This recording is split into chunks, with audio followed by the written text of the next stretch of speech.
Currency પર overall હવે એક ચર્ચા આપણે કરીએ. CR4Xના ફાઉન્ડર અને MD અમિત બાબારી આપણી સાથે જોડાઈ ગયા છે. Amit, good morning. Thank you. તમારી સાથે આજે CNBC બજાર સાથે તમે સવારે જોડાયા. અને રૂપી જે આજે એક શરૂઆત બતાવી છે અમિત, ઓવરઓલ એક માર્કેટ માટે જે એક અસર થઈ રહી છે, એક લીડ કરી રહ્યું છે અત્યારે, જે રીતે ડોલરની સામે મજબૂતી આપણને બતાવી 54 પૈસાની જે આજે ઓપનિંગ બતાવી રહ્યું છે. અને જાણીએ છીએ આપણે અમિત કે US ફેડ દ્વારા ઓક્ટોબરમાં જે એક દરોમાં કાપની એક સંભાવના, ડોલરમાં એક નરમાશ, 10 વર્ષની ટ્રેઝરી યીલ્ડ તમે જુઓ ત્યાં એક ઘટાડો, એક સપોર્ટ ક્યાંક ને ક્યાંક જોઈ રહ્યા છે. પરંતુ કઈ રીતે એક લેવલ્સ જોઈ રહ્યા છો અને એક વ્યૂ લઈએ ઓવરઓલ આજે શરૂઆત જે રીતે થઈ છે અને આગળ કઈ રીતે દેખાઈ શકે છે? Right, good morning. I think રૂપીનો જે આજનો મોમેન્ટમ છે બહુ સારો છે અને આગળ બી અમને એવું લાગે છે કે આ it is giving as an indication કે રૂપીનો જે ટ્રેન્ડ છે એ રિવર્સ થઈ ગયો છે અને પ્રોબેબલી જે છે રૂપી આ આવતા દિવસોમાં 87.5 થી 87.20 આગળ બગલમાં મૂવ થવો જોઈએ. એના 5-6 રીઝન છે જેની માટે અમને લાગે છે કે આ રૂપિયો જે છે રિવર્સલની કેટેગરીમાં આવી ગયો છે.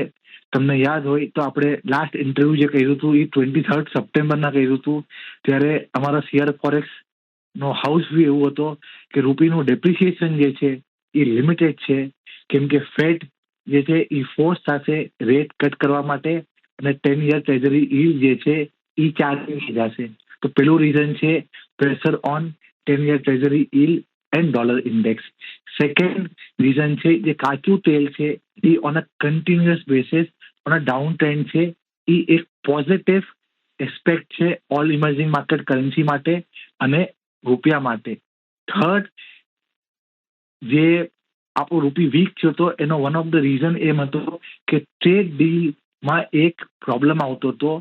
પર જેવી આપણે પહેલા બી વાત થઈ હતી અને હમણાં બી વાત થઈ છે કે US જે છે વર્લ્ડનો કોઈ મોટી ઇકોનોમી જે છે એ ઇન્ડિયાના 150 કરોડ લોકોને ઇગ્નોર નથી કરી શકતો.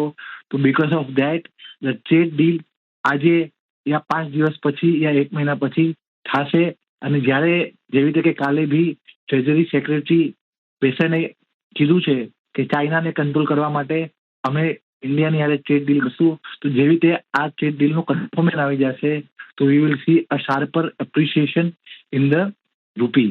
તો અત્યારના ટાઈમમાં એક્સપોર્ટરને પોતાની હેજિંગ કરવી જોઈએ અને ઇમ્પોર્ટરને ખાલી નિયર ટર્મ જે 5-7-10 દિવસનું ઇમ્પોર્ટ હોય એને જ કવર કરવું જોઈએ. કેમ કે બ્રોડર વ્યૂ જે છે CR4X રિસર્ચ ટીમનું એ એવું છે કે રૂપી should move towards 87.50 and 87 by December end. 87.50, 87 આ લેવલ્સ ડિસેમ્બર એન્ડ સુધીમાં અહીંયાથી ધ્યાનમાં રાખવા જોઈએ. અમે થેન્ક યુ, કારણ કે બધા કારણો અને પરિબળો પણ તમે અસર કરતા જણાવ્યા છે. થેન્ક યુ અમારી સાથે જોડાયા અને ખાસ આપના વ્યૂઝ શેર કર્યા.